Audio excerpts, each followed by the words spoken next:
Hoje vai ser um pouquinho diferente. Eu tô acostumando aqui usar esse canal para falar de coisas que eu gosto, de histórias, de domínio público, de mitologias. Mas hoje eu vou falar de uma história minha. Para quem não sabe, eu sou uma escritora. Eu já publiquei um monte de coisa, já fiz até joguinho, quadrinho, livros. Tá tudo na descrição, se alguém quiser olhar, por favor. Mas eu vou publicar um livro que é o livro que eu tô mais ansiosa há muito tempo. Eu escrevi esse livro há um tempo já. E eu vou publicar ele fisicamente pela editora Pendragon. Eu ainda não tenho capa, mas eu tenho esse mapa muito legal para mostrar para vocês. E assim que eu tiver uma capa eu vou anunciar.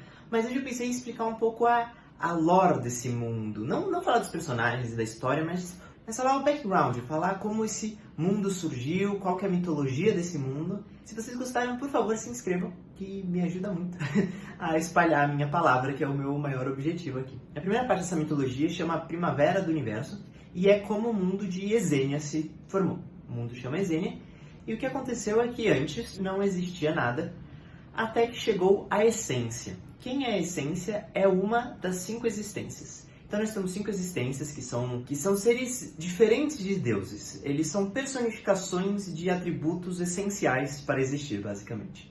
Então a primeira que chegou foi a Essência, e as outras 4 são a energia, a vida/morte, o tempo e o destino.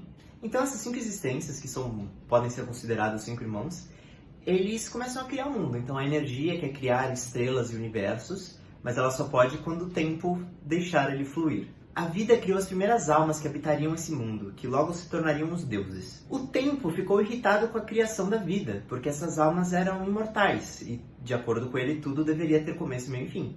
Então, com os outros irmãos, menos a Essência, eles fizeram um combinado que todas as formas de vida a partir de então precisariam ter um corpo, que é aí que entra a energia, ela seria toda a matéria, e esse corpo seria finito e um dia morreria. E para selar esse acordo entre essas 3 existências foi o destino que fez isso acontecer. E esses primeiros mortais são conhecidos como os primordiais. Na prática, esse universo todo é da Essência, ela que foi a idealizadora disso.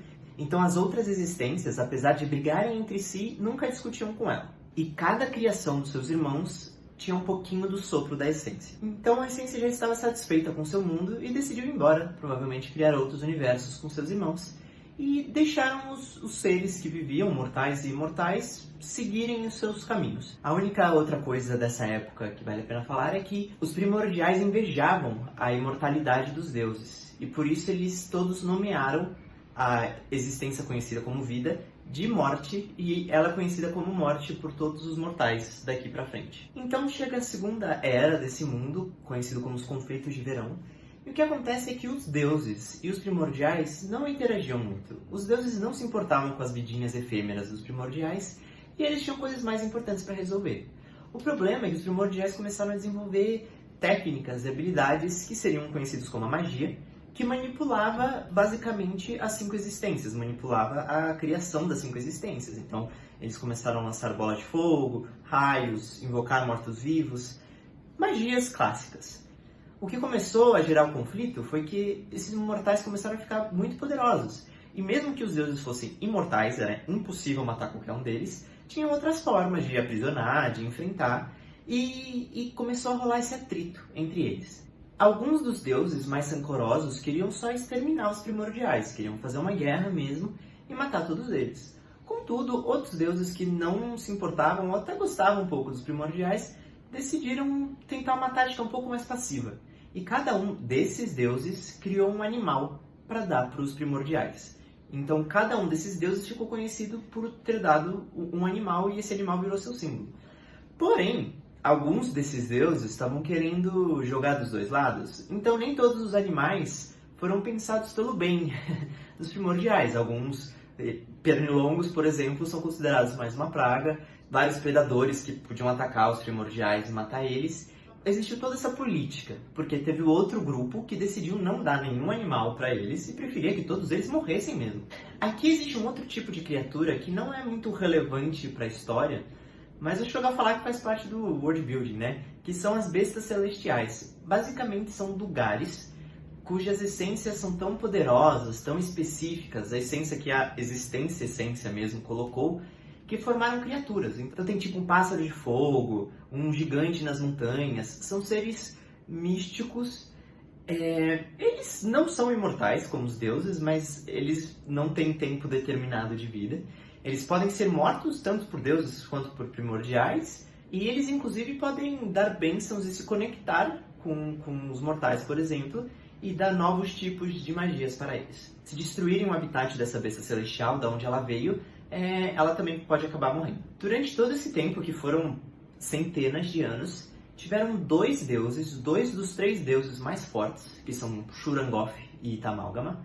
Eles não estavam nem um pouco satisfeitos com os primordiais. Apesar deles estarem em paz, não estava certo aquilo. Eles achavam que os deuses que mandaram animais para eles eram fracos e que estava na hora de mudar as coisas. Então eles foram atrás da outra deusa, a deusa mais poderosa mesmo, que é a Dorona, e ela também não entregou animal para os mortais. Ela não deu nenhuma criação para eles, e os outros deuses acharam que isso ia ser uma boa, ela é uma aliada potencial. Quando eles chegaram lá, ela não quis conversa, ela basicamente deu uma surra nos dois e falou: meu, eu fico na minha, vocês ficam nas suas, não se metam comigo. Ela não estava nem aí para os primordiais e ela não podia se importar menos com essa amargura desses deuses. Então aqui começa talvez o evento mais importante do mundo todo de Esênia, que acontece mais ou menos uns 1020 anos antes da história. Então a história do livro Dados do Destino é 1020 anos depois da cisão. Chama-se cisão essa época, que foi a guerra entre os deuses. Então os deuses se separaram em grupos entre os deuses que criaram animais e os deuses que não criaram animais. Esses que não criaram animais vão ser conhecidos como demônios. A única exceção de tudo isso é Dorona, que apesar de também não querer se juntar com nenhum dos lados, ela é uma deusa, ela vai ser considerada uma deusa, mesmo ela não dando nenhum animal. A guerra começou, os primordiais, é claro, ficaram do lado dos deuses. A maioria deles, tem sempre alguns esquisitos que ficaram do lado dos demônios, apesar de que o objetivo dos demônios era exterminar os primordiais. Para equilibrar um pouco essa guerra, os demônios criaram duas novas castas de criaturas, que são no mundo chamadas de demônios menores, que estão longe de ser tão poderosos quanto os demônios originais. Mas foi basicamente para ser os soldados deles, porque como os deuses tinham os primordiais, eles também queriam ter tropas e criaram esses demônios. Existem várias raças de demônios menores e eles se envolveram na guerra. O outro tipo de ser também foi criado pelos demônios, mas foi criado com uma outra estratégia. Essas criaturas vão ser conhecidas como monstros, e existem monstros tanto sapientes e que criam civilizações, e monstros que são, como a gente chamaria monstros mesmo, criaturas que destroem cidades, que atacam qualquer um. Esses monstros não estavam do lado dos demônios definitivamente, eles foram criados mais como uma praga para os primordiais. Então era mais uma barreira que os primordiais iam ter que lidar, porque esses monstros iam surgindo como obstáculos. E é durante a cisão que tem o surgimento dos clãs e dos Huns, que são os maiores povos que habitam Esênia, e eles surgiram a partir dos primordiais. Hoje os primordiais não existem mais, porque o que aconteceu é que cada grupo de primordiais seguiu um deus, escolheu um deus, que normalmente combinava mais com seus ideais ou que poderiam protegê-los. Então, por exemplo, existe o deus Oxerin, que é o deus dos rinocerontes, e ele era um grande guerreiro, e vários outros primordiais queriam lutar ao lado de Oxerin. Esses todos primordiais iriam mudar e se transformar no clã conhecido como Colisão. Essa mudança não foi instantânea, não é tipo, eu sigo esse deus e agora eu tenho asas. Não é nada disso. Primeiro que fisicamente eles são todos muito parecidos, são todos humanoides, alguns têm variações por motivos específicos. Então sim, os clãs apresentam traços genéticos mais parecidos, mas essa foi uma mudança com o passar do tempo. Os seguidores, por exemplo, de Oxerin, foram se reproduzindo e crescendo e criando civilizações que tiveram esses traços. Apesar dessa fragmentação dos primordiais, pelo menos durante essa época, todos eles eram aliados, todos eles estavam lutando contra os demônios. E aí tem os Huns, que não são nenhum clã, porque basicamente são os primordiais que não quiseram seguir nenhum deus. Então eles decidiram com suas próprias magias e habilidades marciais participar da luta, e vários Huns são muito poderosos, que alguns chegam até quase o nível de um deus, pelo menos nessa época. De novo, com essa separação, todos eles estavam do mesmo lado, enfrentando os demônios. O que acontece é que, como a gente já estabeleceu antes, os deuses e os demônios são imortais. Então, por mais que demônios menores, ou primordiais, ou os clãs que fossem, morressem, nenhuma das tropas, nenhum dos generais, nenhum dos mais fortes de cada lado morria de fato. dava para selar um ou outro, mas também era uma coisa muito difícil de fazer. Foi então que um dos deuses bolou um plano de criar um outro plano de existência, basicamente um outro planeta, que fosse servir de prisão para todos esses demônios. Não dava para matar, então eles iam mandar eles embora.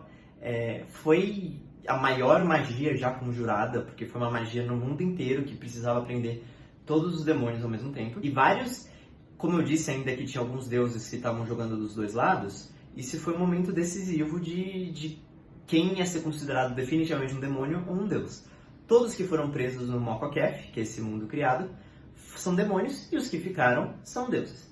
Então, basicamente foi isso. Eles ganharam a guerra, eles conseguiram mandar todos os demônios para lá, os demônios brigam entre eles lá até hoje, ainda querendo retornar e dominar tudo, mas no momento eles estão com outras prioridades. Ainda tem uma outra questão, que é basicamente os deuses desequilibraram o universo fazendo isso.